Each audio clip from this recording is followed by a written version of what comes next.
Welcome back to Crime Besties to our next episode. How are you? I'm good. How you doing? Yeah, I'm good. Well, actually, to be honest with you, I'm unprepared. I feel very unprepared for this case. Yeah. I feel like this week has been... So routine. we are recording this the week before the kids go back to school. Yeah. Back into full-blown work. Like, work has just gone from 0 to 100 this week. Everyone's back at work, so everyone's hassling. That's right. And everything's urgent, needs to be done yesterday. Yes. So that's been mental. And then on top of that, you know, we've got the kids at home and managing all of them. It's just been a crazy, crazy week. Oh. And I have not, like, I've had time. But mental load-wise. No. I I haven't, because I'm still not in the swing of things and not in my routine yet. Oh, I feel for everyone. I mean, I have so much empathy for parents that are juggling the school holidays with kids home and trying to work. I don't know how you manage it. I really do have a whole lot of empathy. It's just not conducive to families, you know, having kids home and stuff. So it's hard. And kids don't particularly like holiday care programs quite often. It's not pretty rare you find a kid who's like, send me to the holiday care program, especially when they reach a certain age, I reckon, that like, and our kids are probably about there, that they'd be like, even if they were okay about going, they're now over it age-wise. Definitely. But still not old enough to really entertain themselves entirely. Not at all. And Although annoy the crap out of you. I'm really lucky because I can work from home a little bit, and Peter can too. So, and we do have like help from grandparents. Yeah. So we can manage it. Yeah. But it's hard. Like working from home with the kids at home takes me back to 2020 when I was ready to... Triggering. Oh, it's so triggering. We were all ready to bloody murder each other, I think. Oh, yeah. You'd be our next case. Yeah. Yeah, I'm surprised we made it through, actually. God. So, yeah, I feel really unprepared today, so I'm really sorry, everyone, if I'm a bit, I don't know, scattered or something. We will get there. We will get there. I'm relying on you, Meg. Oh, God, fuck. as I always do. I need you to keep it in order. I've got the chronological events, which is my forte. Okay. The detail, not so much, but you're really good at that. Okay. So, who's she talking to? yeah. So before we get started, though, we need to talk about Brooklyn Beckham. Oh, I was wondering if you're going to bring this up. Oh, I'm down for. Okay. Yes. So this is going to be old news by the time this episode comes out, and I just wonder, will we have a video of Victoria at the wedding Twerking. Have you seen the AI? I've seen it. Oh, it's so great. It's so great.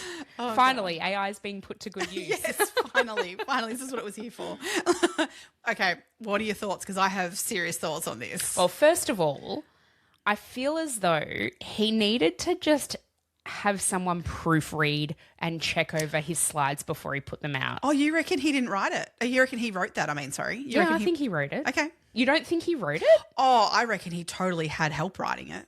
But it was so fucking muddled in parts. And I'm like, No. it was 6 slides. It could have been 3, maybe 4. And also, did we need like all of the absolute detail? But okay, so do you believe him? Yeah, I believe him. So do I, 100%. Yeah, I didn't think you believe would. I thought you might be a little bit on... I love her. Victoria. I love her. Like the whole Victoria Beckham, like we spoke about this at the time. I don't know if it was here or Patreon, but of like that... the doco that she did, and I couldn't even watch all of it. Oh, I fucking loved it. Yeah, I couldn't. There's something about them, that I don't buy into. Yeah, same. Like, I go right back to the nanny, right, and that whole scenario, how that's kind of just been swept under the rug with them and all that. That I just go, nah, there is something not right here about the relationship and about the image they want to portray. I get that, but I think if you come at them knowing that and being fully conscious and aware of that, that's why I believe what Brooklyn's saying. Yes, no, that's it. That's what I can't handle though, is like I fully understand where he's coming from and believe him, and I think they have done damage to their children by this this portraying of an image they wanted. That's where I can't buy in. I'm like, oh no, that's not. It's toxic. Yeah, like I can't. Oh, I'm not saying it's not toxic. I just love it. If there was just the two of them and there weren't children involved and this was all that, I could go. I could be more. Whatever. A lot of that can be said for, and I know we've discussed this. Like, just completely coming to mind immediately is the Ruby Frankie stuff and the 8 passengers. Right. So many parents exploit their children. It's not even funny, and it's almost in our society where we are consumer whores for this shit. Yeah. It is accept it, whether that's okay or not. And it's really not. It's really actually not okay. Not okay. But it is what it is. And we know what we know because they're putting it out there.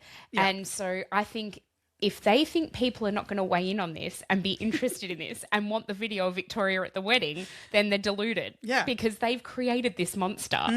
So I'm here for it. I fucking, when I saw this, I actually like squealed. I was like, oh my God. Oh, he's finally done something. Done it. Have you seen the video of, it was at some sort of premiere or whatever, and there's David and Victoria and the other kids standing there having photos, and then Brooklyn and Nicola walk in to join the family photo, and it is icy between her and Victoria. Kind of like and it's Victoria more so. Yeah. But Victoria also pushes Brooklyn away in that to like be like, no, you're not in this photo. Yeah. Or like behind her even, like to go, no, back there. Yeah. Like it was, oh my God.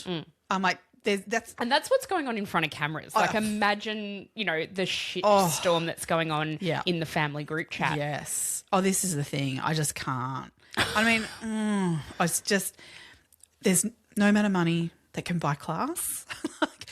Money doesn't buy class. Between those two families, even more so hers. Oh, so truly. This is the other thing, and I reckon this is why the Beckhams are like a bit dirty on the whole situation. The Beckhams are rich. He actually married up. Which, like it's almost impossible. Yeah. The Beckhams are rich, but the Peltzers are like, they are beyond old money. Yeah. They are old money. They are beyond wealthy. Yeah. And so I think he might actually have a chance of becoming a chef now. Well, maybe out of his parents, under his parents' thumb, maybe he can pursue a career. Oh my God, have you seen some of the videos? He did a video, an interview with, I feel like it was Tasty or one of those like online. Yeah. And he cooked, oh my God, it was either roast potato or mashed potato. Oh, and really hard. Yeah. Oh, fuck me. Like, honestly. Oh. Like, you couldn't call him a chef's asshole. You look at him doing it and you've clearly had a chef in your house all your life because you have not been in that kitchen with your mum making stuff. He's a nepo baby. Yeah, totally. Totally. Oh, God, yeah. Oh, God, he couldn't wield a knife if he tried. No.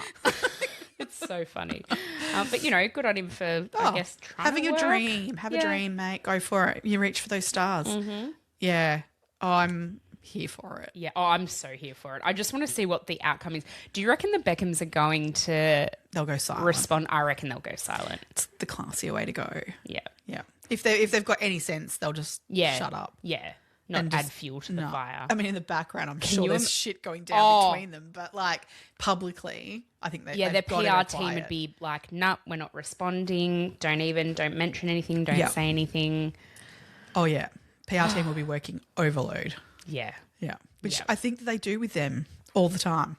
Yeah, they'd have to. I mean, they'd have to. Yeah, they would absolutely have to. Oh God. We do have some shout outs today. Yes. We've got 3 new Patreons, Sky, Maz and Shalani Piacena. I hope I've said that right. And then we've had some coffees bought for us as well. Well, Tracy Vaughan bought us some coffees with a beautiful comment. And then Nicole Nudes bought us some wine for us. And then I didn't really... she must have, I don't know, lizardy type animals, I don't know, because in the comment she said something about buy Kyle this, not this. Some bloodworms or something for Kyle. I think it was, yeah. And a treat for Piper. Which is reminding me, I need to go and buy more food for the Kyle. So. Oh, how's Kyle going? Oh my God, guys. So last night I was lying in bed, minding my own business. Actually, I was watching. Just starting my night. Oh, that is so funny. I was watching, what was it? Oh, Real Housewives of Salt Lake City Reunion. The second part. Oh my God. Yes, oh my God. It's so good. I was watching that and I get this message from Megan. She's like, oh my God, guys, with a photo of Kyle, by the way. It was a video. A video, sorry. Yeah. Just to, really hone in on what's going on. She's like, do I need to take this thing to a fucking vet? And Kyle was like, literally just like, he not moving. He just floating and his little legs were down. He's not moving. His gills were kind of moving, but not often. Do they meant to move often? I don't know. have no idea. I would assume so, because isn't that how they oxygenate? Was like, anyway. I don't know if they're gills or not, though, those things. I don't know. Oh, no, he doesn't have gills on the side of his head. Yeah. Anyway, so I Googled Because Meg was like, I've tried feeding him. He doesn't even go for the food. He kind of just like would open his mouth, but like didn't get any. Yeah. But that was the only movement I'd get out of him. Yeah. He was just stationary in the middle of the tank. Like, yeah. The weirdest, how on earth he even does that? Like, how do you even float in the middle of the water? But also being he was like still. It's not like he was keeping himself there. No. Anyway, so I Googled, what do I do if my axolotl doesn't move and doesn't want to eat? And it basically came back with the fact that he's constipated. Got gas. He's got gas or he's constipated. So has he had a bowel movement? I have no idea. Wouldn't have a clue. I don't know. It said something about temperature of the water and that too. It sounds like I'm meant to like care about it. And like, I just put the food in. That's Brody's domain. If something happened to him while Brody wasn't at home, because at the minute Brody's not at home. So would you attempt a replacement? He would pick that. He would pick it. He would pick it out of. Yeah, I literally because probably looking at another pet soon. You do this to yourself. I know I do this to myself. I know. I totally do. Anyway, I was at this like aquarium-y, lizardy place, like asking inquiries. Tell everyone what you're getting. God. And we know you're getting them. Like the fact that you even went to ask inquiries means I just want to get a price and stuff and what I'm really looking at if I do this. But my older son is obsessed, and I mean obsessed. Like, obsessed. I'll say he's ASD, that obsessed. Like this is his thing. Yeah. Is frogs. Yeah. So he wants a pet frog. Well, yeah. So, oh God. Can you get one, or do they need a companion? Oh yeah, you can get one. Sounds like we're getting more than one. Why? Because I'm a fucking idiot. That's why. But how did who convinced you to get more than one? The guy at the shop. Oh, why? What's his reasoning behind it? Because my son loves frogs and that there's all different breeds. Oh, okay. And he said you could keep them all in the same container. And the thing is that at the moment there's a special on the bigger enclosure thing that you might as well go the bigger one. And so in the bigger one you can keep everything. So what kind of frog are we talking about? I said to him, I want to stick to anything Victorian.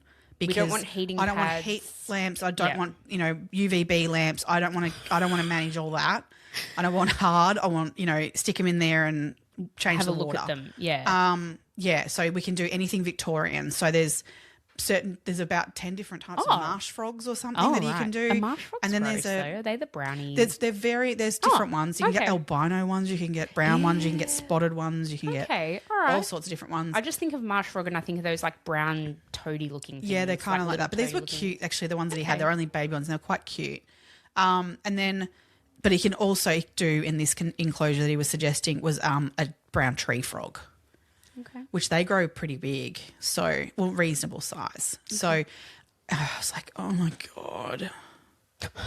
Where are you going to put the tank? Yeah, I've got to measure up and make sure it fits where I think it's going to go. Okay. Yeah. Where was I going originally? No, you need to go and get food for Kyle. No, I was looking at while they're looking at the frog stuff, there was a tank full of axolotls. I'm like, been there, done that. And I looked in the tank and there was a black one, Kyle. And I looked at it and I looked at this black axolotl and went, that's not Kyle. Like, I know that's not Kyle. So I'm like, if I can know that's not Kyle. Oh, you're fucked. Brody would 100% know that's not Kyle. Yeah. Like, he's distinctive. Is that because you've developed a connection with Kyle? No, he's grown since we got him and he's changed. And we've... Only someone who stares in the eyes of their axolotl. I stare at it a lot because I'm really worried it's going to climb out and get me. The climbing out would just freak me out. I make sure that the water level stays low because that's what the guy said to me. He goes, just keep the water level low if you're worried about it. I eyeball that water level very regularly and make sure you need to make a mark on the glass. It's like, do not go above this height. Yeah, I do. I'm really, really worried about it. That would be my worst fear if we had one. Well, my worst fear is that something will go wrong whilst I'm on watch. Yeah. Because that's just, if it happens while he's home, well, then he knows that I've done nothing wrong. Yeah. Whereas if it happened whilst he wasn't home, oh my God. He'd be like, you've neglected it. You fed it wrong. I did something wrong. So it's just like, he's constipated. That's not my fault. I'll let him know he's constipated. Yeah. Oh God. Yeah. Watch this space. Oh, I'm an idiot. At least you get good cute dogs and stuff, whereas I'm stuck with bloody ridiculous animals. Although Piper's in the doghouse a little bit today. So I thought we had this is classic. I'm talking human toddler, dog toddler. I thought we had the toilet training down. She hasn't had an accident in days and days. Always going outside, all good. 3 accidents inside today. I didn't even tell anyone, so it's not like I jinxed it. It's a nice regression there. She must be hitting like the 3-month mark. Like the leap. I need to look up my doggy leaps. Yeah, your doggy leaps. I'm sure there's leaps in there. Anyway, so she's actually just chilling outside at the minute, which is, not the worst thing in the world. Oh, she's so adorable. Poor little Pipes. She's gorgeous. All right, should we get into... have I done all my shout-outs? No, sorry. We also need to thank Amy for commenting on all of our shit. So thank you, Amy. Yeah, particularly You're the best. over on TikTok. Yep. She jumped on there and did a heap there. And thank you to the other 90 people who have now joined us over on TikTok. I have a few more friends. But keep it going. We are back on TikTok, 2.crime.besties. Yep. Come join us over there. The party's up. Happening. Yes. There's a few of us there now. We're starting to build that back up. Yeah, so that's awesome. We just need a post to go viral like we did last time. but nothing goes viral. Nothing goes TikTok's viral. changed. It's ridiculous. I don't know if you're my friend anymore. I don't know. Thank you to Rue for a case suggestion. Yes. Annie Elizabeth and her bestie. So she she said she found us recently, has been listening to our back catalogue, and she sent a link to our show to her best friend, which is like literally one of the best things you can do to help us get our show out there. So thank you. Your best friend will love you forever. And she said to her bestie, who does this remind you of? So welcome. There's other crazy mental people out there like us. Yay, What? Yay. join us. Yeah.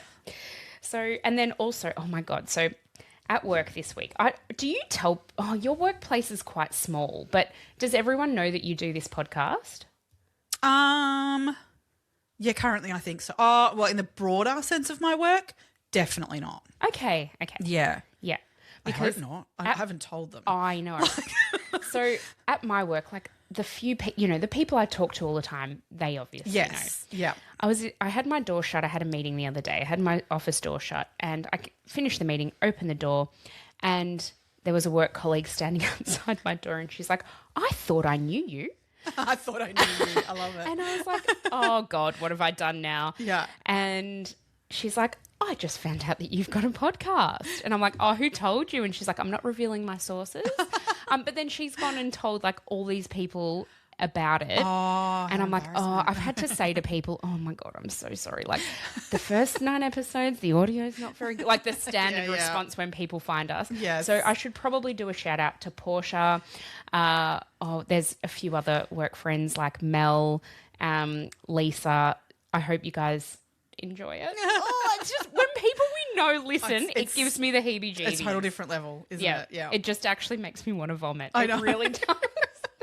All right, let's get into today's case because this is actually before we get into it. Let's do a disclaimer here. 100%. Please take some self-care in this. If we get into this and this is not the case for you, jump ahead and listen to another episode. We will talk about some pretty stuff. I don't know how comfortable you are even talking about some of this stuff. I think we may even graze over some of it rather than getting too deep into it because it's not good. So there was a lot of this case that's been suppressed by the courts for that exact reason.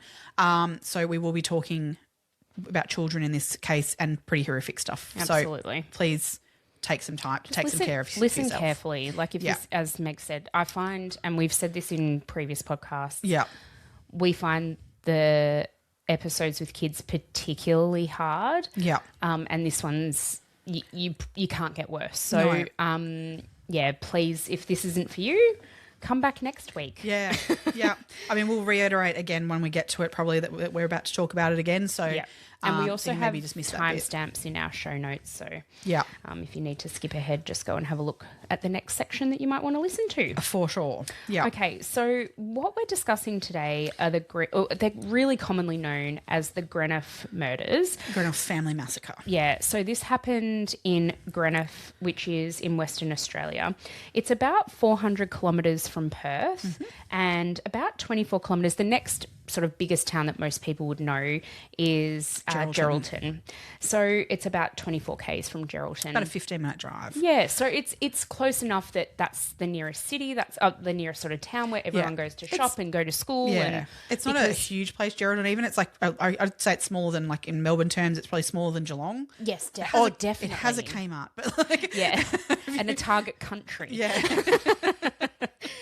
Look, absolutely. But what I'm saying is Greenough is a hamlet. It's not even a town. And so not many people live there. I couldn't get an accurate number of people who live there when this happened. I think a lot of it's quite transient, even in terms of people coming into the area for work. I mean, because you're heading out that way towards, there's mining towns, and things like that you're not far away from that. Especially around the time that this happened. Yes. I think that was probably in the mining boom kind of stuff. Yeah. So what happened in Greenough was on the 22nd of February 1993, an entire family, a mum, her son and her 2 daughters were murdered brutally. Oh, absolutely brutally. Beyond brutally. We will get into some of the details soon. Yeah. What we do know is that the victims were Karen McKenzie, who was 31 at the time, Daniel, her son, who was 16 at the time, Amara, who was 7, and Katrina, who was 5, were all murdered in their home. Yeah. And it is, first of all, the fact that an entire family is wiped out in one homicidal event is beyond comprehension. I mean, it is rare for a reason. Like, that's right. It just doesn't happen. It just doesn't happen. Yeah. I guess we can get into a bit of the background of Karen. Karen, her life, for sure. I think that's a good way to start. Karen was born, her mum and dad, her mum's name was Barbara Marchant. Her dad, I could not find out. I couldn't even find his name. No, and I think that there's a reason for that that's not spoken about within this, because I don't want to infer something that's wrong here. No, we don't know anything. There's stuff that we don't know about her, and there's bits we do know about her. And then there's someone you can't name that's a father. Yeah. So, I don't know. Yeah. We don't know his name, but obviously she had a father.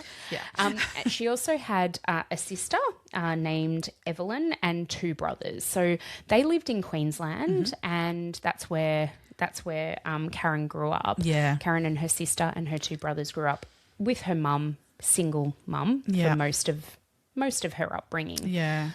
What we do know is that Karen was sexually assaulted all we know is that it was by a family member. That's all that's out there in the press. And so was her sister. And as a result of that, they really did form, I guess sisters generally, like often, will have a really close bond. But I think the trauma that they endured as young girls, like Evelyn is older than Karen, but younger than Karen. Sorry, younger than Karen.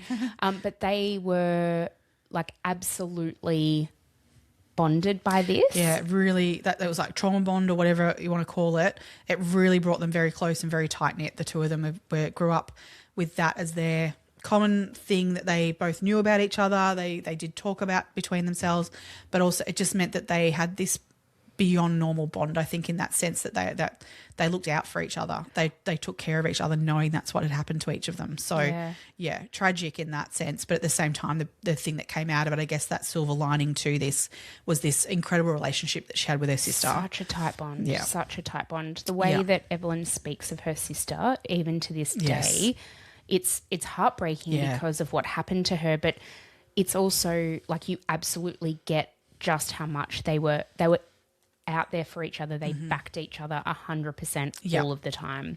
Yeah. When Karen was 13 years of age, she fell pregnant. Oh, I thought she was 15. Or she must have been 14 when she fell pregnant, 15 when she gave birth. Yeah. Right, sorry. See? Details. Normally I'm all over this shit. So she fell pregnant, and teenage pregnancy... it can go very much all over whichever direction it can, That's it. It did cause a rift in their family in that her mum didn't think it was okay for her to be pregnant at that age. And I don't know if she was kicked out of the house or whether she decided to leave, but she needed to get out of the family home, and she did that. Now, I do not know how a girl of 14/15 could have the wherewithal to establish a home for herself and her unborn or newly born child without the support of the father, because he had no involvement in this whatsoever, aside from being a sperm donor. And she did her best. Yeah. For 2 years. Yeah. And then when Daniel was 2, so Daniel was born, when he was 2 years of age, she actually just couldn't do it anymore. She had no money. She had no support. She was at the end of her tether. When I say she had no support, she still had contact with her mum and her sister and her brothers. Yeah. But she was still living on her own with a young, I just think back to me with a 2-year-old and I was 30-something. Yeah, I know. And that was fucking hard. I mean, if a teenage parent is going to make it, I mean, it's really going to be somewhere where they're very highly supported. And I think, personally, inside the a nuclear family and home with grandparent support at that age. I mean, because to be able to say go to school or work or whatever, you need childcare, you need support, and so. Good on her for giving it a go. And I mean, the fact that she made it 2 years, I mean, look, it would have been tough, I'm sure. I'm sure there's stuff that went on. I am certain of that because she was fucking 15. So, I mean, as much as it was kind of inevitable, I think that this is where it ended up because it wasn't, just say she had support, but not enough, in that sense. Not for a 15-year-old. I mean, at the time it could have been her being, stubborn, all these sorts of things, saying, I'm not going to live with you, I'm going to do this on my own. We don't know what the decision was there of why that came about. But at the end of the day, a 15-year-old raising a child, I mean, it's a baby raising a baby for so many reasons that she needed more support. So, that's huge. I mean, good on her for recognising that and, fixing the situation for her son, and she did the best thing she could for her son at that time. So, I mean, so what she asked was that her mum Barbara took custody of Daniel, and ended up raising him in her family home. So Barbara, and then Evelyn, Daniel's auntie, was also part of that because she was a little bit younger than Karen. Yeah, and grew up basically almost being a second mother to him. Yeah. And she said that, she was so emotionally invested in him because, I mean, I feel like an auntie's love is almost, I don't know what a grandparent's love is like because I'm obviously not a grandparent. You look old enough. But fuck off. I'm not the old one here.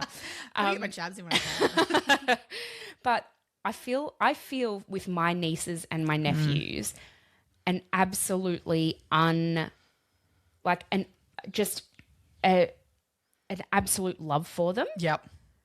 And I don't need to parent them. No. I just get to have all the good bits of them. Shit. I know, I literally had this conversation with my niece the other day. Yeah. And it's awesome. I love being an auntie. Yeah. So I hope that was the experience Evelyn got with Daniel. Yeah. I feel like it was from the way she's spoken about it. Yeah. Because I think Barbara really took on the mothering sort of side of things. Well, she lovingly described Daniel as a rascal. Bit of a rat bag. Yeah. I mean, and from all accounts, he was literally that. He was cheeky and got into trouble, but at heart, a really good kid, And a really lovely kid. Yeah. He really cared for the things he cared about. Yeah. Didn't like school. No. Didn't really want to go to school. Yeah. So as he was approaching his 16th birthday, he decided that he wanted to go and live with his mum. So in the meantime, Karen had actually moved to Perth and she actually moved to Geraldton originally. Yeah. And she met a man by the name of Alan. Alan. Well, that's his surname. Yeah. And they had 2 daughters. So they had Amara and Katrina. Yeah. And their relationship broke down, I think, when Katrina was about 2 years of age, something like that. Yeah. He still had involvement in the girls' lives. It wasn't like he never saw them, but Karen became their primary carer. Yeah. So in order to establish herself, and I think fucking hats off to this woman because she'd had childhood abuse, she'd had shit relationships. I think her relationship with this Alan bloke was not terrible, but it obviously ended. Yeah. So, she's then left on her own again with 2 young girls, and she decided to go and purchase whatever she could buy, and that is what led her to Greenough because it is literally in the middle of nowhere.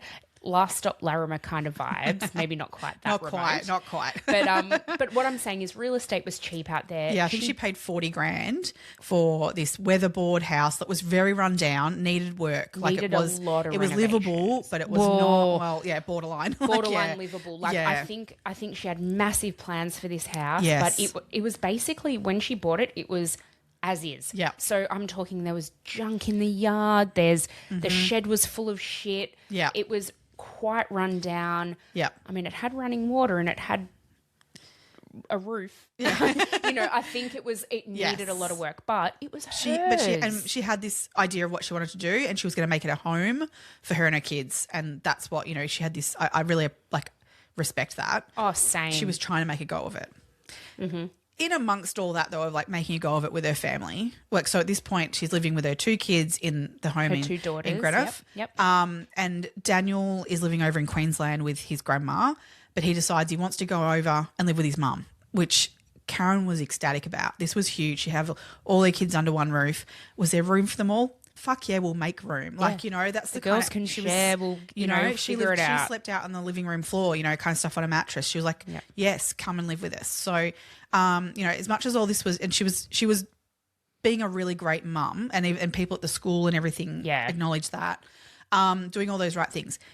But she did have a foot in slightly into another world, which was also her comfort zone, I think, too. Yeah. Of a certain group of people, and people who dabbled in drugs, probably more so than she did on the regular, but she certainly was sort of on, one foot definitely in with being a mum, and one foot in this scene of partying and drugs and stuff and alcohol. So, but I mean, in that area, that's kind of who you meet. But also, what the fuck else do you do? What else do you do? There's How do you else. socialise, I guess? Yeah. So what ended up happening was, for Daniel's 16th birthday, he asked Barbara for a bus ticket to go from fucking Queensland over to Geraldton, which is literally a 3-day trip. Yeah, it's massive. It's a huge, and there's huge and you trip. see fuck all on that trip. Yeah, it's like red dirt pretty much the whole way. Yeah. I mean, hats off to him for doing that. I just think, I put myself in his shoes and I'm like, imagine being on that bus. The excitement of that, I reckon. Yeah. I mean, this was in the 1992, I think, end of 1992 he went there, because he got there before Christmas. Yes, that's right. And he enrolled himself into the high school at Geraldton. Now, he hadn't been going to school in Queensland. No. But I think he wanted a fresh start, and he wanted to try again. He was like, I'm going to want to finish year 12 and make a go of it. That was his whole plan. He had this, I think it's almost like Karen's dream was infectious to me. If mum's going to make a go of it over there, I want to be there too, and I want to make a go of it as well. If she thinks she can do it there, I will too. Yeah. Which is so beautiful for a family. I love it. I love that. Yeah. So yeah, he enrolled himself in school and he was attending in those early days of going back to the school year starting. Yeah. He'd started at the local high school and with intentions of making something. He was never going to go, do brilliant things in terms of what he was going to ATAR score or enter score, whatever it was then. Yeah. But he was going to make a go of it and get the certificate he needed, do the next thing in life. Yeah. So good on him. Yeah, he was trying to pull himself together. Again, just like his mama, probably. Yeah. So, but as you said, I think another, maybe a benefit of Daniel coming over for Karen was the fact that he was in the home. He was a responsible boy. Karen felt very comfortable leaving his sisters in his care. Yeah. And although he hadn't been there that long, he was looking after them every now and again for Karen. So he was helping out when she worked and did, I think she was doing little odd jobs, and just whatever came up she would do. Yeah. And he would help out with the girls, pick them up, bring them home on the bus, pick them up from school, bring them home on the bus. And on this particular night, so the Friday night before the murders took place, Karen was invited to a friend's place. I think it was in Geraldton. Yep. And it was a house party. Well, they like to call it a gathering instead of a party. Oh, sorry. Sorry, a gav. Because it wasn't like a huge thing. It was a smaller group of people. It wasn't a raving night, although at the same time, she didn't get home until 5 a.m. See, this is what I'm saying. 5 a.m. to me, I'm like, oh my God, the thought of nothing good ever happens after midnight, people. Nope. Not that anything happened this night particularly, but no.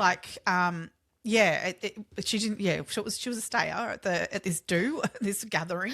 So, Well, I think she was a stayer because she'd partaken in a few well, this things. is the thing. What do you? I mean, I've always had that opinion of like people that stay out that late at night. You clearly aren't just drinking alcohol to stay that late. No, because if you were drinking alcohol, you would have been passed out somewhere. Yeah, probably.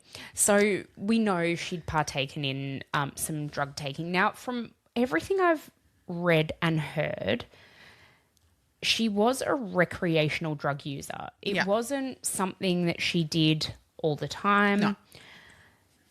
Whether she was addicted or not, I can't comment to that. But it was, something she partook in, and she did on this particular night. And alcohol and many as other well. people at this gathering. I think everyone else at the gathering.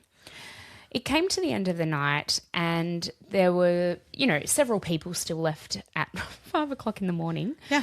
And somebody offered to give her a lift home. Now, earlier in the evening, the night before, I guess, she'd actually had a really heated disagreement with this person. No one can really remember what it was over, but there was a fairly rowdy disagreement. Yeah, I think maybe more than a disagreement, would you say? Like, I think they were yelling at each other. I think it got quite heated.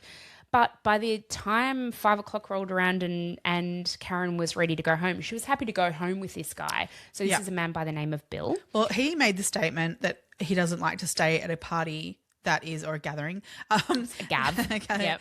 That where people are getting angry and stuff, and there's But he was partaking in that. Okay. Yeah, so he was ready to go, so they both left together. Okay. And they were friends. They hung out regularly. Many times before. He'd been to the house many times. Yeah. He was a friend of hers. Yeah. Yeah. So he drove her home. And now she lived, as we said, in Greenough. She lived on a really remote road. Well, even remote road, it was off of that. Like, so the address itself was 16 Georgina Road. Yeah.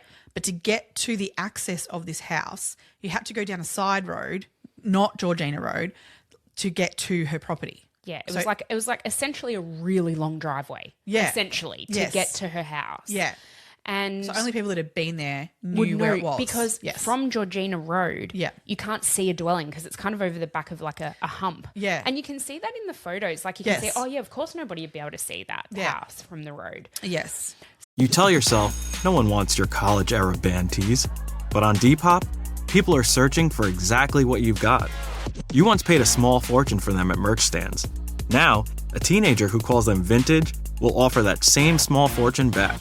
Sell them easily on Depop. Just snap a few photos and we'll take care of the rest. Who knew your questionable music taste would be a money-making machine? Your style can make you cash. Start selling on Depop, where taste recognizes taste. I am your host, Stassi Schroeder. Welcome to Tell Me Lies, the official podcast. What's the most unhinged thing of season 3? Steven, because he's so evil. I do think he is misunderstood. You see everyone face consequences. It's intoxicating. The writers just know how to trick you. There's always a twist in this show. It's nothing you would expect. Tell Me Lies, the official podcast, now streaming, and stream the new season of Tell Me Lies on Hulu and Hulu on Disney+. So he has gone there. Now, neighbours report seeing a car come at early in the morning. Now, there's 5 a.m.-ish he got there. There's a lot of farmland around, and so farmers were up tending to their, already crops. started their day. Yeah, their, Cows.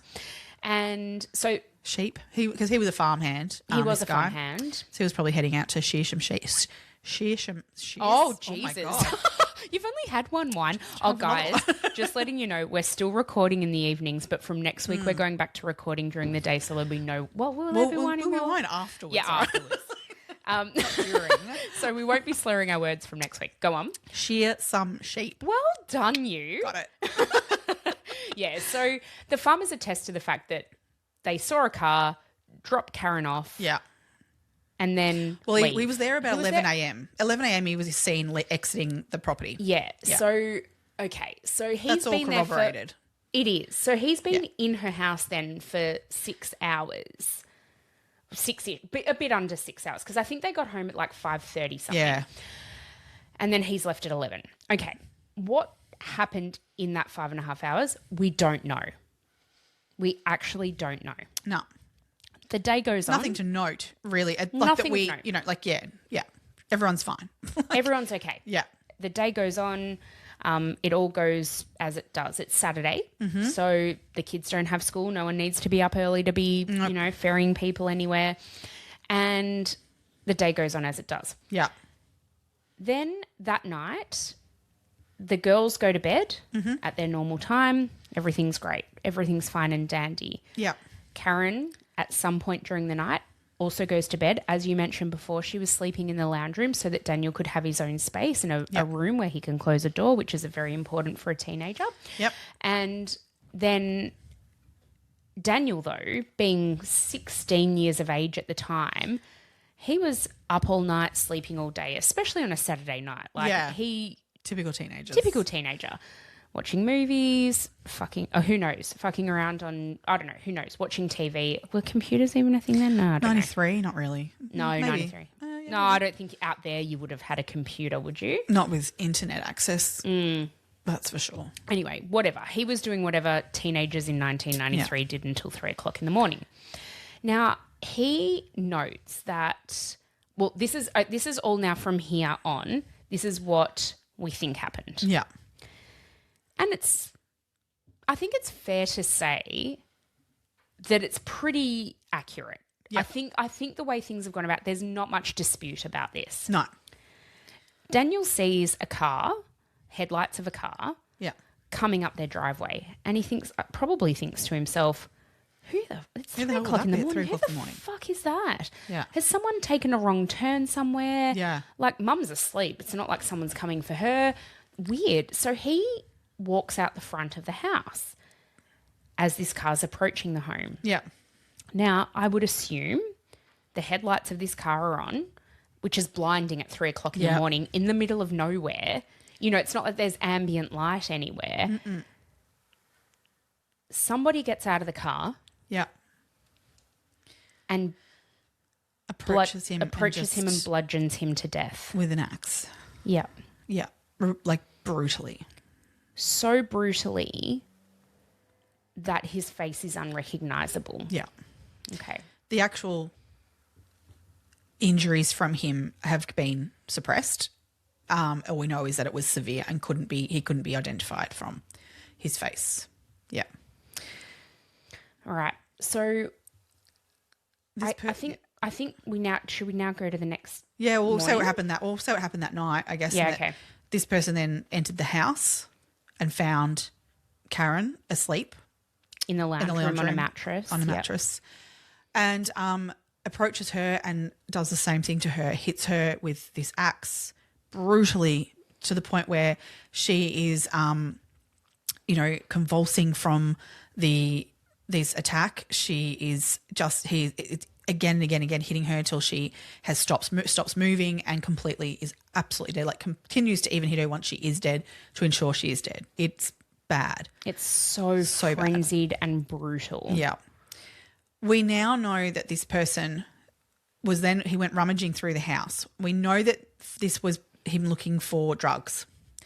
Knowing that Karen was a drug user, went hunting for drugs, but couldn't find anything of that sort. So we now get to some awful stuff. So if you want to tune out now, you can tune out now. I mean, this is awful as it is. Just to this point. The thought that it can get worse is really full on. Yeah. What he does find in a drawer is some cream, some sorbeline, and he takes that with him back into the lounge room. He repositions Karen onto her stomach and onto her all fours.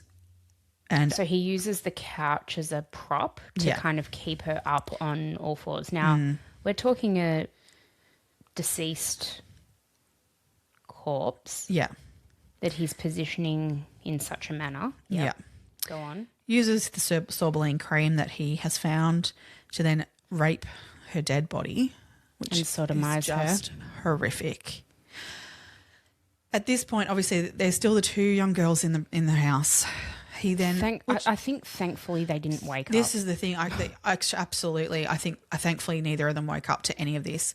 That he went in first into Amara's room, the 7-year-old, and again did the exact same thing to her.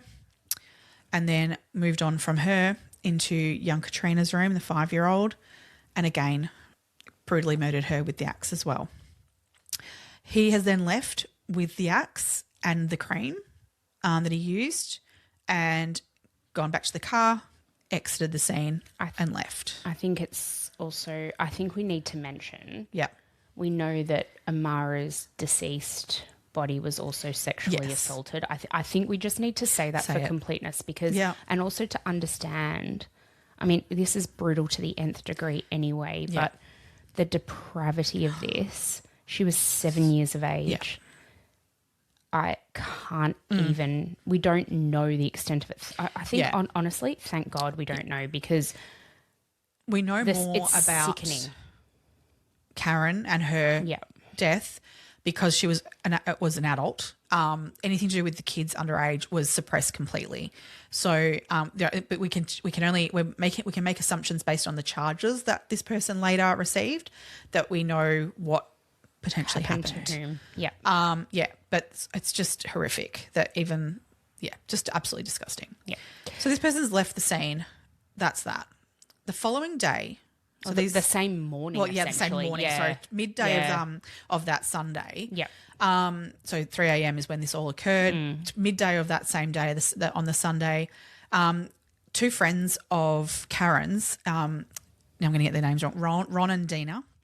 Were in the car. They were driving to Karen's because they were going there to help her fix some things for the house that she was planning on with fixing up this place and everything. And Ron had really kindly offered to help her out and do a few odd jobs and things to fix up some stuff. I think Ron was quite handy. Yeah, And so, and Karen just needed some help, doing the things that you're not quite sure how to do yourself. Oh, well, I just sent a meme to a very good friend recently and said, no, I don't need a husband. My best friend has one.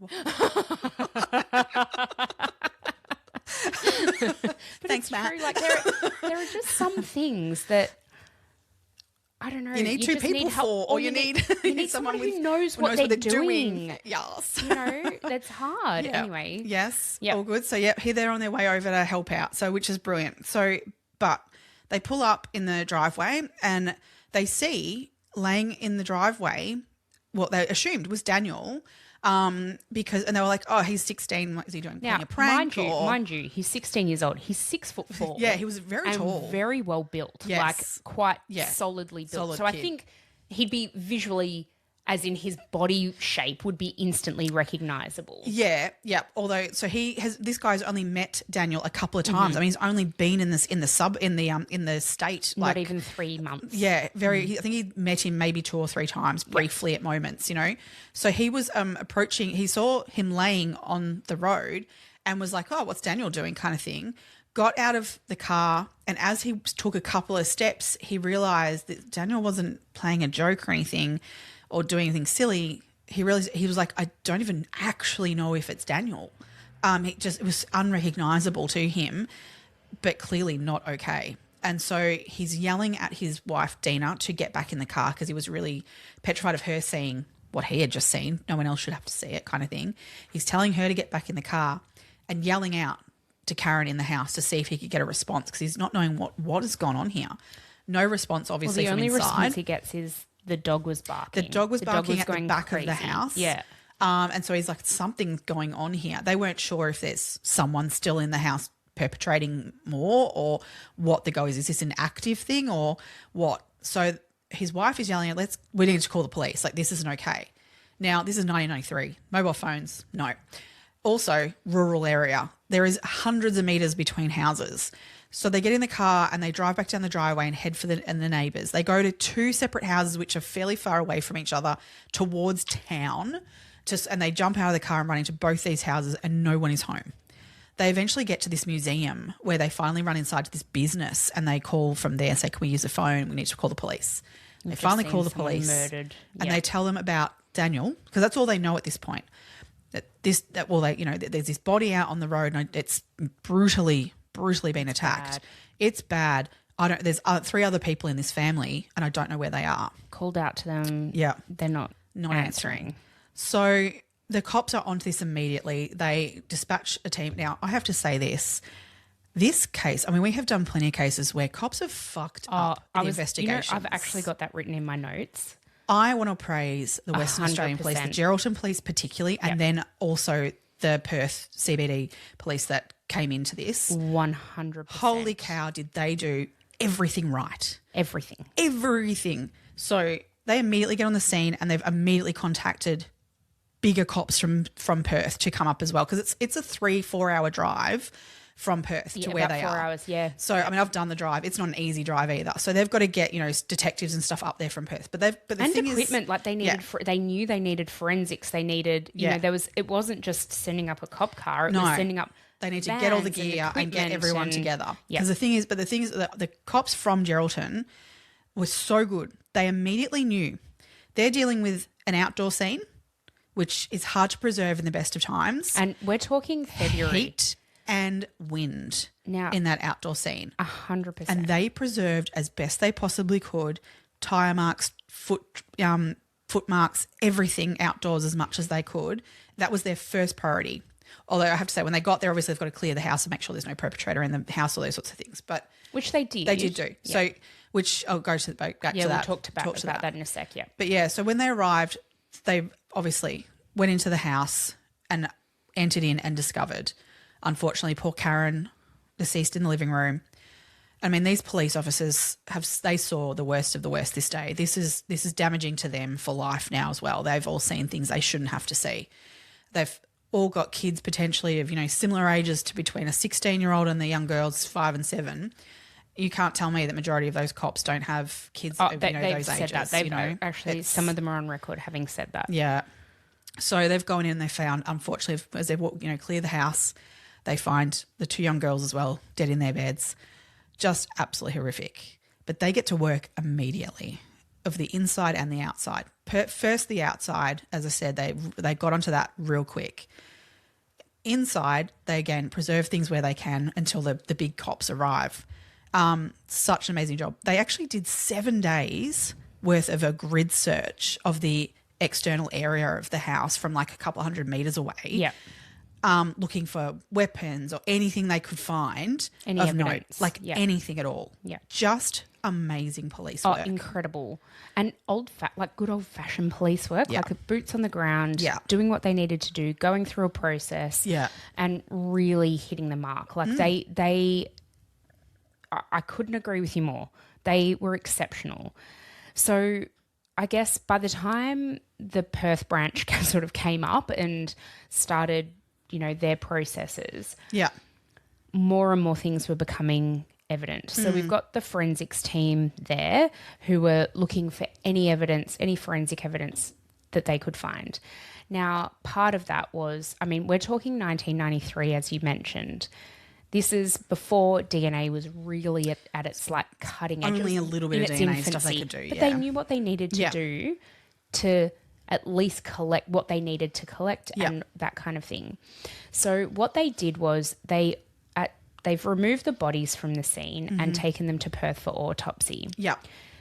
During this process, during the autopsies, especially of Karen and then I assume Amara as well, but what they found on her body were some sort of greasy marks and prints. And in the vaginal area as well, they found those. That's it. Yeah.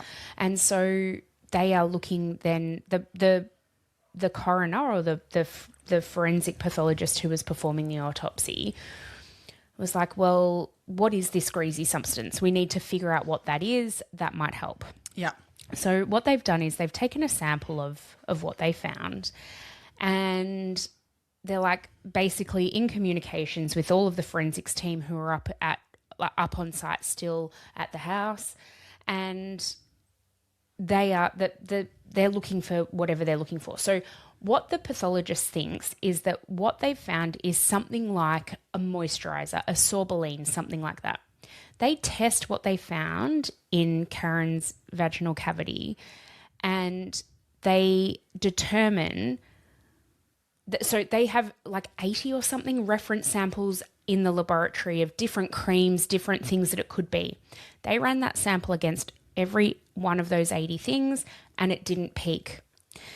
They then said to the forensics team who were up at her house, we're kind of looking for something like some kind of cream, some kind of maybe moisturizer, sorbeline. We're not really sure.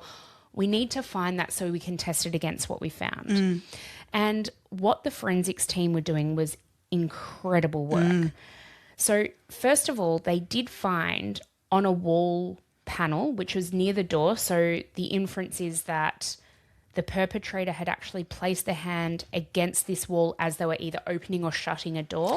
Well, they hadn't actually placed their palm down. That actually what it was a print of what you call writer's palm. So it's when you think about when you're writing, what part of your hand touches the page. They call that that's a palm print. It's still because it's part of your palm, but it's actually that side view basically of your hand that's so it wasn't like a full hand. So it's even more difficult. They do actually, when they fingerprint you if you're ever arrested, they do fingerprint that part of your hand now as well.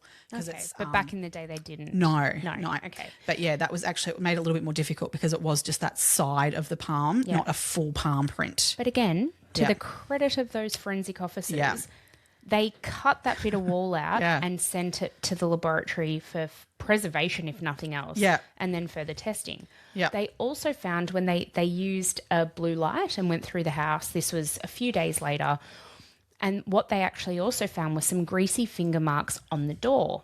And this time it was actually the tips of fingers. Right? So I'm talking the top tips of fingers, like somebody's sort of pushed the door shut with their fingertips. Right? Again, not something that is usually taken in a fingerprint when you're fingerprinting a potential suspect. Again, they've removed that entire door and sent it down to the laboratory for preservation and potential further testing. And the significance... Thank God they did. Oh, this is it. Because the significance of this is like... People can come and go in your house all day long and, put fingerprints everywhere. There could be fingerprints in that house of all sorts of people who did not murder these people. That's right. So, but the significance of the fact that these are fingerprints in a greasy substance, if they can prove that greasy substance is the same greasy substance they can find on the bodies, that places that person in this scene at that time. This isn't someone who has just been over for a cuppa, and close the door and wash their hands with some soapy stuff and then close the door with a greasy substance. This is then the exact same stuff on them when they've pushed the door or whatever. That's right. As they have, unfortunately, also used in the perpetration of their acts on Karen and little girls. So, this is really significant that if they can prove that these two things connect up, they've got the person in some sort of fingerprint, potentially. That's it. Yeah. So I guess the police are then, right, where do we start? We start with the father of those two girls. So the reason being they'd split up not that long before, really. I mean, it was a few years, but they still had contact. And so, I guess that's a very likely place to start. But what they found was that he was actually water trapped up further north in WA. He was working, I think, in the mines, was he? I think so. Something like that. But he was literally waterlogged where he was. He wanted to get back to wherever he lived at the time, but he actually couldn't even get home because he was trapped. I think he had a new partner himself and all those sorts of things that he was like, I need to get home. No. So his had alibi was watertight. Am I right? So it wasn't him. Apparently the police put together a list of 70 potential suspects within a couple of days. So again, one was attesting to their amazing work. This is it. They did not let any rock go unturned. No. It was there was also another guy she had just recently split up from, and a bloke by the name of Sean Eastoe, I think his name was. Yep. So he was checked off, and he had an alibi, so he wasn't around. But they literally had only broken up just before Valentine's Day. It was literally on Valentine's Day. So she broke up with him. This was an interesting part of the story. She sent him flowers with a breakup note, but didn't name herself on it. But he knew who it was from. He knew, of course. But and all she said was bye on it. Bye. The message was real weird. It was a real poem, but. Not. It was weird. But Yeah. anyway, she broke up with him. It's like Carrie, Big broke up with me on a post-it note. Burger Yeah. broke up with me on a post-it note. Yeah. A bit like that. Yeah. But at least she sent him flowers, I guess. Maybe. Quite odd. Yes. Quite odd. But anyway, yes. So they'd broken up. He had an alibi. Yeah. Yeah. So the police are like, okay, let's think about other known people to Karen. Yeah. And they found out through talking to friends and whatever that she'd been at this party on the Friday night. Yeah. So they interviewed everybody at the party. They found out about the fight that Bill and Karen had. Yeah. They fingerprinted everyone at the party. This is the thing that everyone. What an interesting thing that came out of this was that everyone in the town and in Geraldton in like broader were mortified by what had gone on here. This was not normal at all, what had occurred. No. People were really, really beside themselves about what had occurred. Yeah. Police were very adamant that this was targeted because how else would you find her property? This was, so they were sort of putting out there to the general public of like, there's no concern for general people, like that there's some maniac around. People were freaked out. I would definitely be Oh, anyway, my God. no matter of that. But police were very convinced that this was someone she knew and targeted. Like, so it wasn't like there was some axe-wielding maniac going around there was doing an this, but it was an axe-wielding axe-wielding maniac. but targeting randoms. That's right. So there was that side of it. But the general community were just so mortified that people that were being interviewed were like, take my fingerprints. No one was backing away from that. Everyone was very much like, take my fingerprints and what else can we do to help you? People were ringing in with tips like that I saw Karen last week talking to a guy who was a fisherman. He'd be out now on a boat, but you can get in touch with him. I know she spoke with him. Like they tracked down. That's why they ended up with quite a long list because people were so forthcoming with wanting to help the investigation. So they sort of say like the drug community around Geraldton, those kind of the same sort of ilk of what Karen was hanging out with, were literally coming and going, I don't care. You can tell me I'm in trouble for taking ecstasy or taking whatever at this party. Yeah. I'll tell you about it. As long as we can get to a point where we find who did this, It. So I was really incredible how the people just really rallied to try and help this investigation. Yeah. Because everyone was like, this is fucked up. Yeah. Oh, I mean, it's so fucked up. Yeah. So we're at the point now where the police are like, okay, let's start eliminating people. Yeah. And they come across Bill. Mm-hmm. And so William Patrick Bill Mitchell. Yeah. Go. Well, should we start with the fact that randomly the police get a phone call from the guy who happened to be the host of the party where Karen went. Yep. So this guy rings up and he goes, I've just got home from being out for the day and I've been broken into in my house and there's blood like all through my house, like trail of blood through my house. Now, at this point, the police had been there and interviewed him. Yeah. He'd already he's absolutely cool. Like we know he's not in, well, for as far as the investigation had got at that point, he was not a suspect. No, that's right. So he's ringing saying like, I've been broken into. This is like bad. The cops are like on it. They're like out there like, let's get this checked out. And they rock up and find a pretty gruesome scene. Yeah, there's blood trailed throughout this house. They do find on the kitchen table a set of keys and a wallet. And inside the wallet is ID to Bill Mitchell. Now, they know who this Bill Mitchell is and that they have interviewed him also in relation to the fact that he was at this party and he was the last one who saw Karen alive because they know that he was the one who drove her home, all these things. Yep. And they're like, holy shit, like now he's been murdered? Like it was that kind of level of blood that could Bill have, been murdered here? What the hell? So they're checking, they're like, what's going on? And all of a sudden, stumbling through the back door, yelling and everything comes Bill Mitchell. Naked. In a blood-soaked towel. Yeah. But blood-soaked, like blood-soaked with around his waist.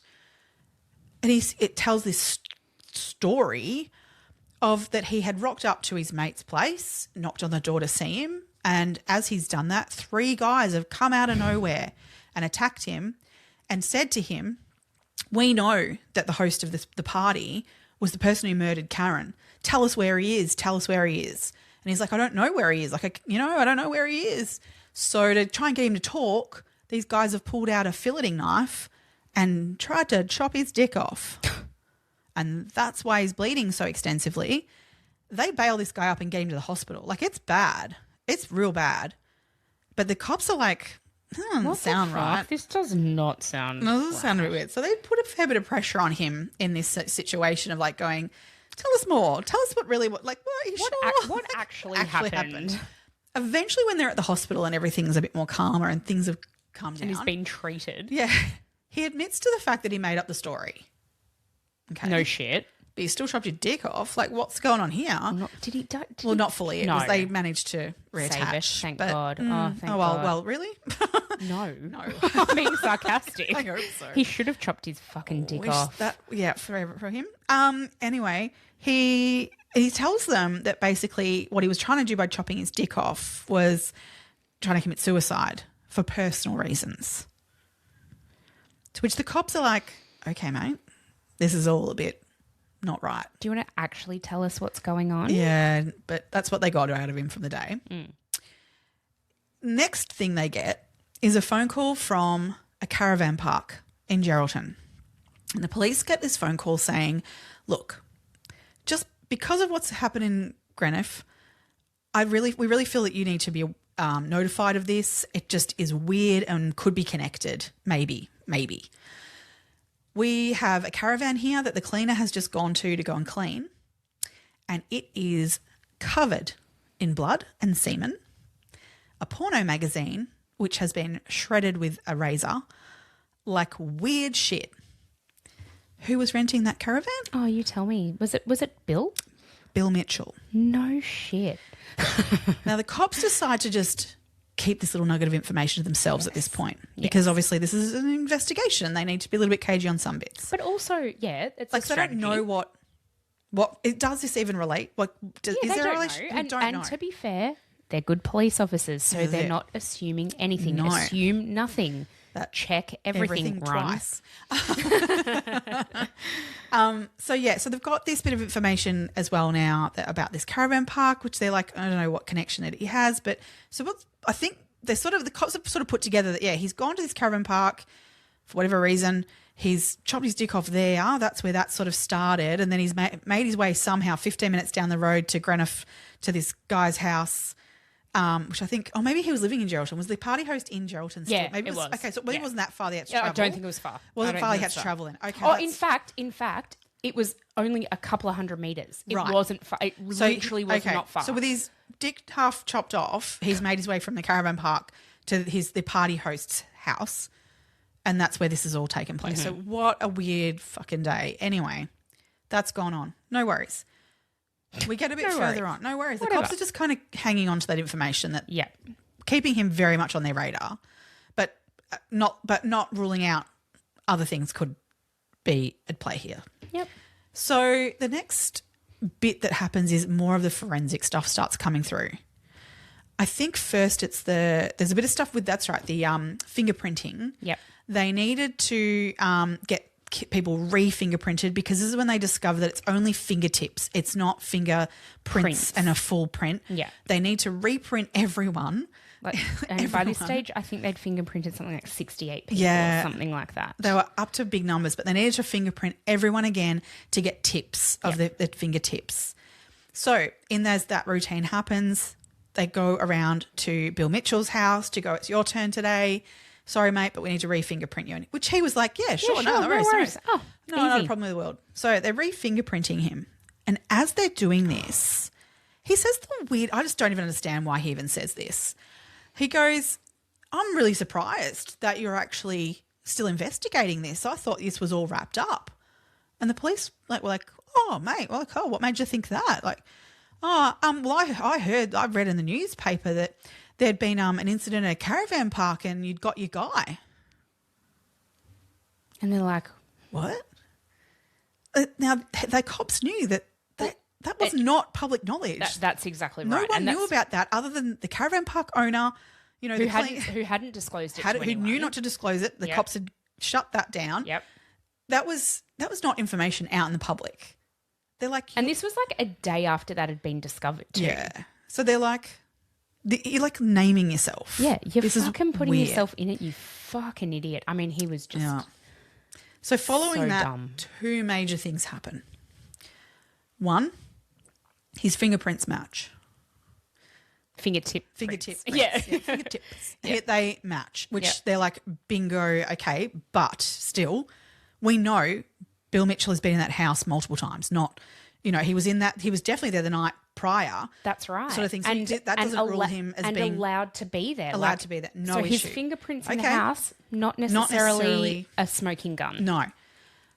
But what they next find is that the greasy stuff that was on that made those fingerprints matches the stuff found on the swabs from Karen and her daughter, which then puts him there for the scene of the murders. That's right. So we've got his fingerprints in the greasy sorbeline that was used to penetrate Karen and potentially Amara. Yeah. So they've got their guy. Yeah. It's pretty wrapped up. Yeah. They actually trail him for a bit longer still, just to see if they can get more on him. Because obviously you don't want to. It wasn't that long though. It was only a day or two, I think. A couple of days, I think it was. Yeah. At this point, we're like 5 weeks from the murders. It took about 5 weeks before they arrested him. If you think about the amount of work that went into those 5 weeks, like it's not like they were resting on their laurels. They were investigating this so thoroughly. Oh, this is it. And that's what they didn't just go, oh, we've got him, bang, we're going to go arrest him. Yeah. Because, I mean, at the end of the day, you do want to have all your T's crossed and I's dotted. Like, I mean, they don't want to fuck up here and not, they know that it's him. But now to have something fling back at them that then's going to make him be able to get out of this? That's right. And this is the thing in Australia that they need to be 100% sure because double jeopardy laws apply. Yes. So they need to make sure they've got a watertight case. Absolutely. And so they needed to investigate this all the way through. Yeah, yeah. I mean, after the fact, I mean, there was – people said that they were in conversations with him about these murders and how terrible they were. And, there was a colleague of his from work that they were shearing sheep and, they were just chatting casually about the murders, So there were things that they were able to get on record of him what saying. Kind of I didn't see that. What kind of things was he saying? Nothing incriminating. Nothing incriminating really, but just conversations in general that he was having. Right. Okay. There was another guy who came forward who said it was maybe about 5 days after the murders, another bit of a gathering of, maybe about 6 men. I think they were all sitting around having a beer kind of situation, not so much of a, party going sort of thing. It was just like sitting around having a few beers sort of stuff. And but Bill Mitchell was there and there was talk of the murder and how terrible it was, and things like that. And they all said how he just participated in the conversation like everyone else. But to the point of like, oh yeah, I'd freaking murder that person if I found them, and that sort of stuff, which we now know, well, he was talking about himself, you know, so very odd that he would put himself into those conversations, I guess. Distance himself from maybe. it, I don't know. Yeah. Yeah. So anyway, they finally arrest him. I think for everyone's benefit, the best thing could have happened in this scenario. Agreed. He immediately confessed. Yeah. Which, thank God, because to put the family then through trials and stuff would have been horrific. Oh. I really am glad that he confessed. It was horrific enough what they had to go through in the sentencing of this. Oh, absolutely. So, they arrest him and they charge him. Now, have you got what they exactly charged him with there? But basically, I know. Here we go. 4 counts of willful murder, sexual penetration of a child under 13, and indecent interference with dead bodies. Ugh, gross. So they charge him with that. Now in the process of this, he does a walkthrough and confesses to every part of what happened on that night, on that morning, whatever I'm going to call it. Yeah. And he discusses the fact of how he arrived and Daniel had met him out the front and that he had just attacked him with this axe and gone at him. He walked, apparently the way he described every killing was so detailed. And graphic. And very graphic, but as if he was like just explaining any other thing. Like definitely. This gets me though. Yeah. Because I'm like, I wonder whether his recounting of this and the way he recounted it has a bearing on then what came of his sentence. Oh, I don't know. I don't think it did. I don't know. Because I think it's unfortunately which we can get to the sentence stuff. I think that was just basically WA law that put that into place. I just think... Anyway, sorry. Yeah. Keep going with where you're at. So, yeah, in this process, he talks about what he did with each of the murders. He explains how the fact was that he left with the cream. So then axe. that solves that issue that they weren't able to find it in the house because he left with it. But also the axe that he took, and he said that he threw the cream in a dumpster, and the tomahawk axe that he used, he threw that in the Greenough River at a place called Devlin's Pools, I think it was called. So he was able to direct them to exactly where he threw that in the river, and they were able to find it, and they retrieved it. And this is 5 weeks later when they retrieved it. And it's been in water. All that time, and they found hairs sludgy water still on the axe. Yeah. So again, that was just more evidence that linked him to the murders. I mean, the fact that he could even point out where it was and it was found, but then it also was very evident that it was the axe used in the murders. Karen's murder especially. Yeah. So that's just awful, just absolutely awful that was like that when they found it. So he really just he had no emotion around what he had done. And the other thing that he told police was that he didn't know why he'd done it. He knew he'd done it. But he had taken a shit ton of drugs. So for like 48-hour period, we're talking like, so the gathering he'd been at with Karen. Yeah. Left her place at 11 that morning of the Saturday. Yeah. He had continued still taking more drugs to when he arrived at their place at 3 a.m. He'd basically been taking drugs straight for 48 hours. Cannabis, alcohol, and amphetamines. Yeah. So he was on like an amphetamine-fueled rage. But having said that, he remembered meticulously what he had done. And this is the thing that gets me. He had the forethought to think to himself, I'm going to take the evidence with me. Yeah. And the axe and remove it and get rid of them. Okay, yep. But the sorbeline, like that is, to me, that's so calculated. Yes. And you can't tell me that you didn't know what you were doing if you're able to actually have the conscience of mind to do that. And it's just bloody horrific. It's bloody horrific. And this is what I was sort of alluding to before, is the fact that he says that because he was in this drug-fueled stupor, that's why he did what he did. Like, you know, did Karen reject his sexual advances the night before? Well, he did say that's the morning, the 5 a.m. when he dropped her home. That morning he had made a pass at her, and that she rejected him. So that's the only thing that police, like, he never then said, oh, that's why I murdered her.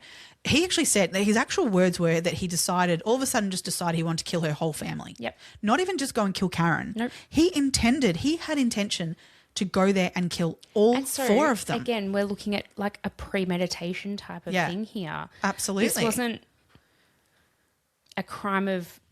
It's not like he went there to perpetrate something on Karen and the kids just happened to get in the way. No. He could have walked away after killing Danny and Karen and left those two girls alone. I mean, what would their lives have been? Well, I'm sure that, you know, their auntie and grandma would have taken them in and sorted that. Of course they would have. But that's, I mean, to think that his intention entirely, the entire time, was to go there and kill all of them, but don't know why. I honestly think he was just a fragile fucking piece of shit, and his ego was rejected. He was rejected, and he's like, I'll fucking kill them all. I'll show her. What disgusting, depraved. Oh, he is wanker. He is the fucking lowest of the low. Yeah. He's the biggest fucking piece of shit. Oh god, I can't even. Now, we're at this point of like the family have been through hell. I mean, we're talking Barbara, Karen's mum, her sister, her brothers as well, but her sister in particular has been very vocal around all of this. The hell that they were put through in losing the four of them all at once in this was just horrific. Not to mention then what happened to their poor bodies after they were killed. It's just disgusting. It breaks my heart that Evelyn has said that she actually sold some horses that she owned, and she was going to use the money to go and visit them Yeah, to visit right. her family. But she ended up needing to use that money to go to their funerals. Oh, that's awful. Yeah. You know, it actually makes me feel physically ill. Like, you put yourself in her shoes and you think, oh my God, like she was actually wanting to go to there to have a great time with her sister and her nephew. Yeah. She was like a second mum to her nephew. Yeah. And her two little nieces who were around the same age as her two daughters, as Evelyn's two daughters at the time. Yeah. I actually just can't even. No, just awful. Awful. But then they get to... Sorry, just really quickly on Evelyn's story as well. The way she found out about their death really gets me. Yeah, that's hard. Yeah. I think this is probably one thing that we might be able to potentially criticise police on, is the way that this came about. So Evelyn lived in Queensland. Oh, no, sorry, she lived in Melbourne at the time. She and her husband had moved to Melbourne. And I think they moved for his work. That's right. Now I remember something about that. Yeah. And what happened was she'd been trying to call Karen for days and days and days. No answer, nothing. Yeah. Her brother, who I believe one of the brothers lived in Perth, and he'd seen on the local Perth news that a family in Greenough, a mum, 3 children, the ages hit the same ages as Karen and the kids, had been murdered. Yeah. Now, he then contacted Evelyn Yeah. and said, this has just been on the news. I don't know what's going on, but I've tried calling and I can't get in contact with them. Evelyn and her husband were actually going out that night, and what she decided to do was tape the nightly news, and they went out, did whatever they were doing, came home, and Evelyn couldn't shake it. And so she and her husband decided to call the Geraldton police and find out what was going on, but they couldn't tell them. They didn't tell them anything that meant anything. Still didn't tell her anything then. Oh, I thought they told her. It wasn't until later on, like they were persistent. I think it was actually Evelyn's husband who just was not taking no for an answer, or at her direction. She's like, I can't do this. Yeah. The next day, so I'm talking now Monday. like over 48 hours. No, it was over 48 hours later. Even the Tuesday, God. A police officer knocked at her door and she was like, well, I actually know what you're here for. I've been trying to get confirmation officially, but I know why you're here. Oh, God. So imagine that, even like that to me. And that's the thing, like I'm certain then, because she was trying to ring her sister and like home phone situation. Yeah. I'm sure like the phone's ringing constantly, or not constantly, but every hour and then every couple of hours, However kind of long. stuff. Yeah. Well, there's police potentially in that house doing their search. Didn't they think to themselves, like, there's someone's trying to contact her? Maybe one of them could have picked up that phone. I don't know. I don't know what the protocol would be in that situation. That's awful. Yeah. I feel so deeply for Evelyn. Oh, I yeah. really do. Oh, God, yeah. Because she's taken this on. She's taken the brunt of this on. Well, Sorry, because then keep going. because then we hit like the sentencing with this, which so obviously because he's pleaded guilty. Yeah. The judge, look, he took it all into account of what had happened, which was horrific, and what he did was he sentenced him to life imprisonment. However, there are some laws in WA that were a bit weird. That basically he stated it. He goes, this was the hardest decision he's ever had to make in a judgment. And for whatever reason, he made him eligible for parole after 20 years. There was some sort of rule in WA where 20 years was equivalent to life. So there's natural life, which is his natural life, the perpetrator.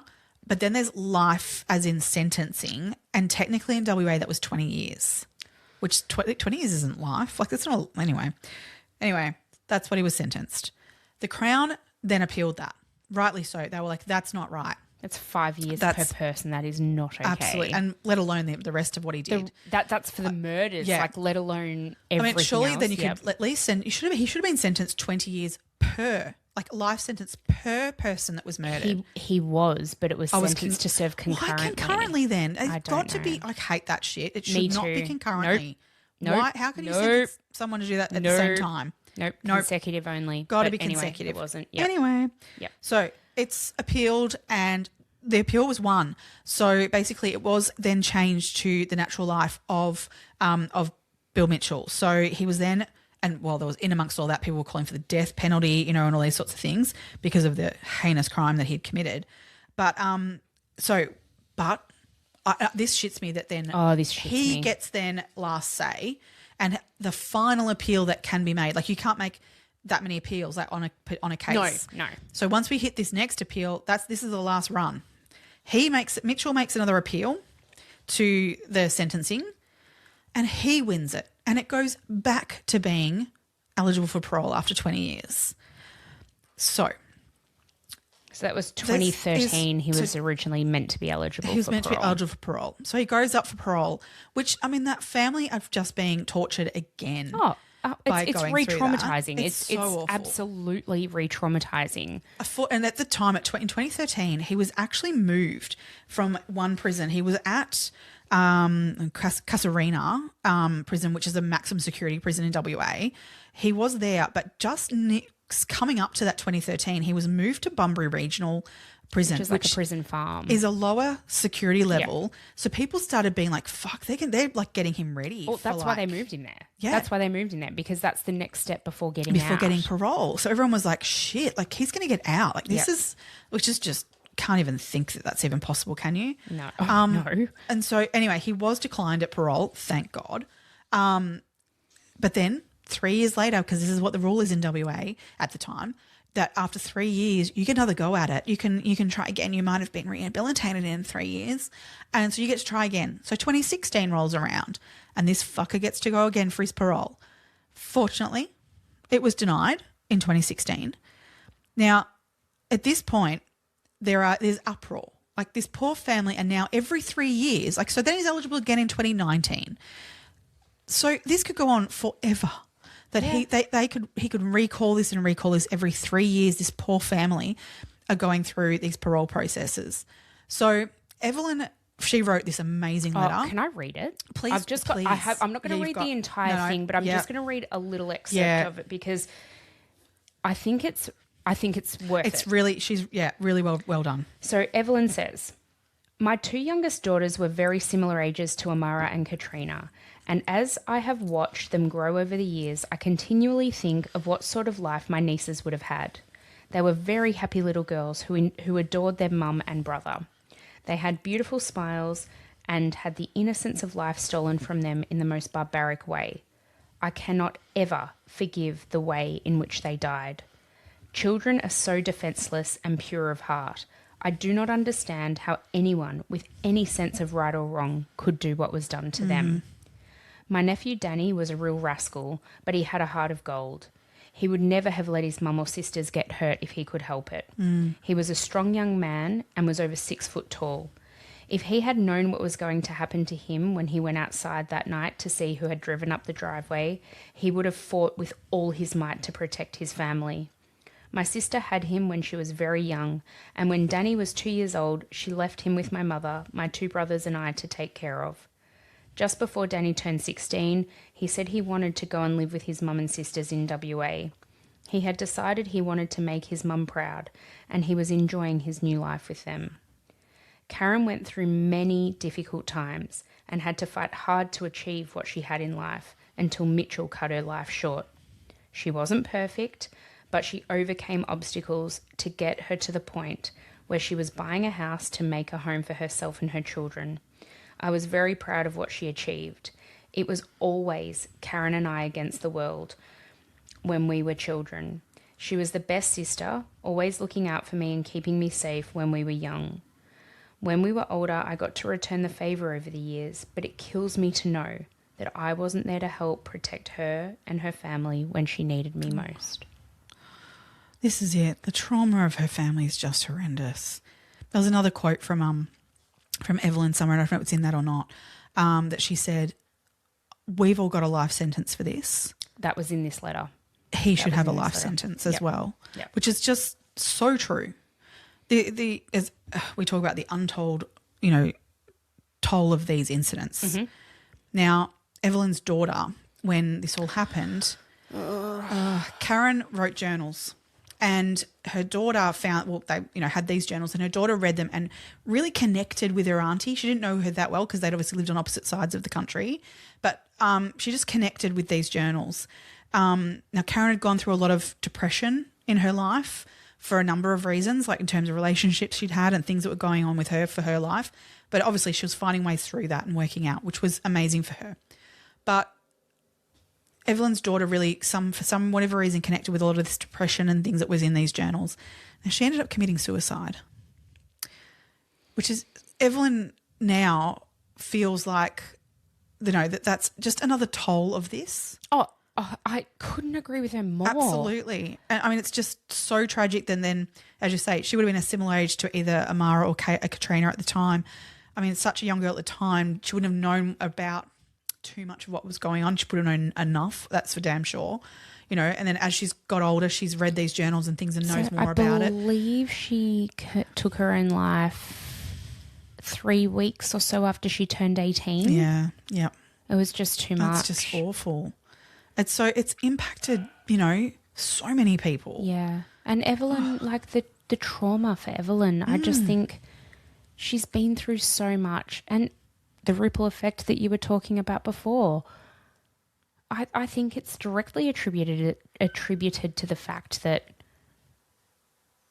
her family suffered the fate they suffered. Yeah, yeah. At the hands of this psycho, drug-fueled fuckwit. Yeah, yep. Totally. And this is the thing that I find really offensive about the judge's remarks in sentencing. He says that I'm paraphrasing, this isn't a direct quote at all, but basically he said that he feels like it was a drug-fueled rage and therefore rehabilitation is possible. How can you annihilate an entire fucking family with such extreme... Like, we have been doing this, what is this, our 75th episode, something like that. We have not come across something this brutal yet. No. This has got to be up there. This has got to be one of the biggest ones. There. Because the other thing is that was stated in the appeal, the final appeal, the defence lawyers, what they appealed on was the fact that, again, reiterating that they thought that he was rehabilitatable, saying that being put in prison for his natural life would be something you would keep aside for something like a serial killer. Oh, fuck off. And he's not. A fucking serial killer. And now he doesn't meet the criteria. I know. But instead of meeting the criteria for a serial killer, he meets the criteria of a masochist. Yes. Now, I'm sorry. What point do we kind of go that a serial killer is worse than a masochist? I don't know. And especially if you take into account the sexual assaults as well. This is the thing that I feel like got lost in all of it. It fucking infuriates me. Yeah. He decided to take those drugs. This is it. He decided to be this is what drinking and shooting up. The defense lawyer said smoking that, dope. With him being in prison and being off drugs and things, he then isn't a risk to anyone in the community. No. So let's put him back out in the community where he can get back on those drugs and again cause another massacre, which then puts him in the category of a serial killer. I'm actually just not interested in even thinking about that. No, because the simple fact of the matter is, I honestly, truly, honestly believe this, right? That he committed this murder, which, yes, doesn't meet the criteria for a serial killer, right? But a masochist. However, if the cops weren't as good as they were at their job, I can guarantee you he would have done it again. Yeah, agreed. So, no, he's not a serial killer now, but if he had been left to do it again and they hadn't done their job, yes, he would be. And we want to stop that. Can I just say as well, okay, I get that our prison system is intended for rehabilitation. Yes. For most prisoners, and this is what he was sort of saying was that, I can't come to that. that serial killers can't be rehabilitated, so that's when you don't give them, any parole. Well, I don't give a shit. I'm sorry. What measure are we taking to ensure that when we're releasing somebody who's perpetrated such untold horror, which he can't remember why he decided to do it? Of course he fucking can. It's because he got rejected and his masculinity was bruised. So you can't tell me he won't do that again. Yeah, exactly. Because he's going to get rejected again in life because that's life. And he's going to go, I can't. Yep. So he was eligible to go for parole again in 2025. Well, but the reason for that is because what happened in the meantime is because of Evelyn's what she did. Yep. And also a particular person getting into governor, all these sorts of things, a certain level of government that came into play, and those There people was a that was petition individuals. signed by like 18,000 Oh, no, people. 45,000. Oh, was it? It was Oh, wow. massive. It was Okay. huge. So, yeah, this petition was done and it was really well done. Anyway, they then changed the laws. So what unfortunately it is now is that instead of 3 years, it's 6 years. So he was eligible again for parole in 2025. Yeah. But that hasn't happened yet. So it's got to be up. So it will come up soonish that he will be up for parole that's again. if he chooses to this is apply the for parole. thing. He's got to choose. He's now eligible to apply. Whether he gets it or not, we don't know. Yeah. Yep. So in the meantime, though, also Evelyn, to her credit, amazing woman. Amazing. She took at a point she chose to go in and meet with him. Oh my God, this in this prison. Gets me. Yep. She is amazing. So strong. She went in there with an intention. She didn't really want to know why he did it because, to be honest, there's no doesn't matter. excuse for Yep. this. There's no reason. No. So she went in there really just to be able to look him in the eyes and tell him what he has done And the taken pain away from that her. he has created. And so I just And she also says that she wanted him to know who Karen really was. Yeah, because, that's right. You know, I guess Evelyn assumed that he knew the partying side of Karen. He didn't know all the shit that she'd been through in her life. No. How hard she'd fought to be where she was. Oh. The things that she'd overcome in her life. How much she loved her children. How much she loved her sister, and how important she was to so many people. Yeah. And all of the kids as well. I think how brave is Evelyn? That piece of shit sat there and said to her that he has an intention of getting out and that he's got the idea of that he has eligibility for parole is what keeps him going every day. What a cock. Ugh. She said to him at the time, she said, I told him as long as I've got breath in my body, I'm going to do everything I can to keep him inside. And she said this, she's like, until either I die or he dies, Yep. I will fight to the ends of the earth to make sure he doesn't get out. I hope that he hears that and then doesn't bother for parole. I think he will. I know. I honestly think he will. When I was looking up, when I saw that he was eligible to apply again in 2025, I was like, fuck. Yeah. Looked it up. Obviously, there's nothing to find yet. No, there's nothing there yet. But, I mean, we'll keep you guys updated if we do find anything. But Yeah. he deserves to Rot in die hell. and rot in prison. I don't know. I wish Maybe some other prisoners could find him. I don't know. Well, this is the thing. He's also a protected prisoner. Yes. I hate that. How fucking bullshit is that? Somebody needs to finish the job and cut his dick off. Wouldn't take much. It's surely just hanging on by a thread. Disgusting. Gout dick. That's a Real Housewives reference for anyone. For anyone playing home at home. That's Playing not my along at bingo home. card for this year, though. Okay, where'd that come from? You know what I'm talking about, right? I do. I was going to say. I just was like, oh, if you that's don't- just a reference I haven't heard in so long. Oh, God. Oh, God. I mean, the other thing I just wanted to touch on a little bit of like William, his full name's William. William Patrick Bill. Mitchell. Yep. Bill. Now, look, he didn't have the greatest of childhoods. No. And I don't want to dwell too much on that side of things in that, he was raised in a very, very poor family, went to school and was bullied horrendously. His mum died when he was 11. Yeah. He had a shit childhood. Yep. The only reason I'm bringing this up, though, is that this is where I think we can go back to and tick the boxes on him being a serial killer. Yeah. This is where I come back again, where I think more psychological assessments need to be done, Yeah. where we can assess people at this point and say, nah, mate, you're not You're getting at out risk. because you meet this criteria Yep. of you are what makes a serial killer. Yeah. Like, I think we need to also say at this point is not everyone who has an upbringing like his is going to end up mass murdering somebody. Well, the But simple fact he of the matter had is Karen could meet criteria potentially for her trauma that she had in her childhood. for sure. Now, she didn't go around axe murdering people. No, she actually was tried trying to make a go of it. Yeah. So I literally looked at this case and went, this is an example of a victim here who has done everything in her life to try and get away from the trauma that she has had in her life and build a life, based off of so much stuff that's gone on for her. And I have so much respect for her for doing that. And then this evil piece of shit who has also had trauma in his life, but is, instead of trying to make a life for himself and do better, does what he does. And it's just wrong. And how do we avoid this shit? Keep him in jail, especially after they've done this stuff. I mean, absolutely. There is no way he should be getting out. Like that is not even a question in my mind. No. I hope. I don't know what else we can do but hope he never gets out. I feel for Evelyn because she's got the burden of this on her shoulders. Yeah. Of fighting this. I mean, at least I guess now it's every 6 years instead of every 3, but he can breathe a little bit between, because I feel like 3 years would just come around like that. But it would still be hanging over your shoulder, like over your head. Yeah, I don't think you would ever be able to let it go. No. Even, something might happen, this year. Mm-hmm. Let's say he doesn't get out. Well, then she's probably thinking, all right, well, how am I going to keep this going again for next time? Yeah. Yep. I mean, we're talking now, this murder occurred over 30 years ago. Yeah. And she's still having to battle this. Yeah. It's just horrific. Yeah.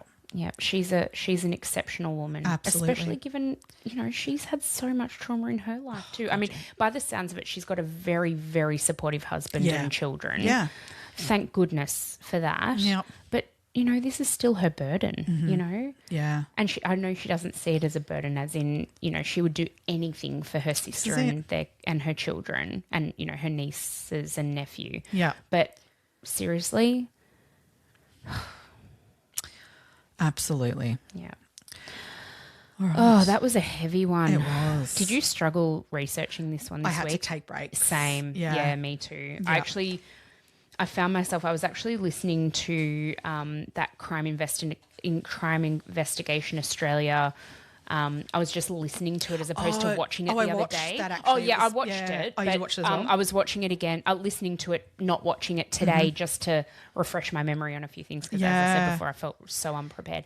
And I actually had to turn it off. Yeah. Like, it actually really... There are a few things that happened in that and I was like, oh, no, yeah. I actually can't. I don't want to hear any more about it. I'm done with that now. I had to do other things whilst I watched it, so I was distracted. Like, it was like I had to do like 2 things and it's like, you needed your brain to not just be focusing on that. No, absolutely. Yeah, but worth a watch though if people do want to. And the other thing I think it's worth noting is the fact that, these cases, these things I think are so important to talk about because we're keeping the memory of these people alive, but we're also, I think people need to be aware that the justice system is not it's fallible, it's flawed, and there are ways that people who perpetrate fucking events like this can potentially be out amongst the community again. But also sometimes the cops do damn good work, so don't even bother doing this shit because you'll get caught. Don't even. But unfortunately then the justice system in the courts won't do what they need to do and you'll probably be out after 20 years. So it's kind of this vicious cycle of sorts, isn't it? Yeah.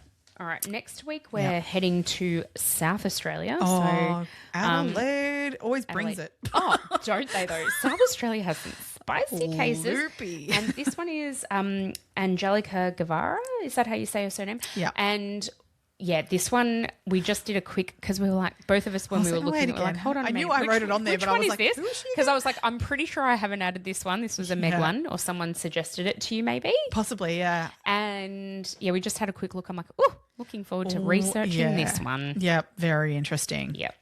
All good. Adelaide always knows how to bring it. That is for they sure. They sure Some do. crazy ones from there.